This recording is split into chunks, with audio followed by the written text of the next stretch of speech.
Ole zani na chuan imi du tak ma i om dan tur kan lo sui ve le thung to do na ne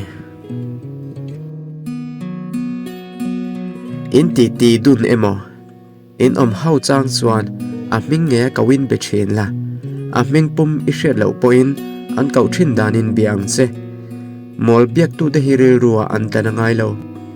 a ming nge kau fo chuan i tlana zok fawang i cross mu le hriata i single thu tarlan dan tok thiamang che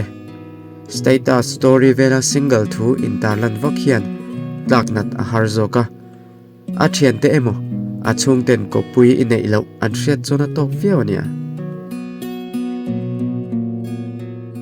a ti du zong i hriat ma chon thil soi pui emo ti pui tral tum su a thian te zinga a om emo i mu pha ka a om laya anom ti zong hriat tum zo kang che i zo chhuat chop ai chuan i hriat ti a hriat lo a tui zong tak mang chuan surprise tum zo kang che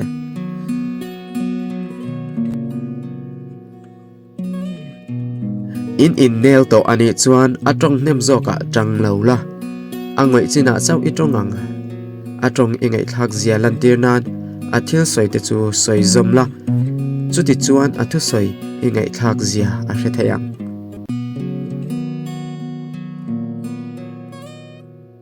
i message type dana share reng tur chu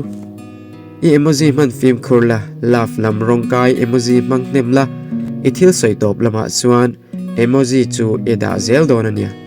engemo om zia nei ve nia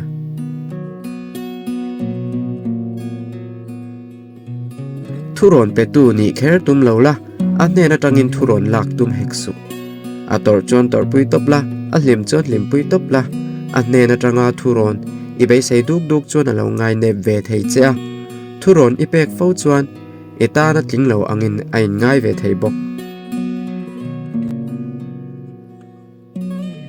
mei che hau hian mi biak masak emo va bem masak emo hi an hre ve thina a chan chu mei che hian zui tu nei nuaman tia ti masatu ni ai chuan lo ngak tu ni an du zok fo mi pa hau chuan an du tak te chu an bengam lowa an du vak lo te tan hun ol an hong fowa mei che ho kan tharu in du deuh khan an hre ngam lo che ni chuan an dan hun siam thiamang cheu ole to bera chuan tong kam zeile thum hian ten a hlo chang om thena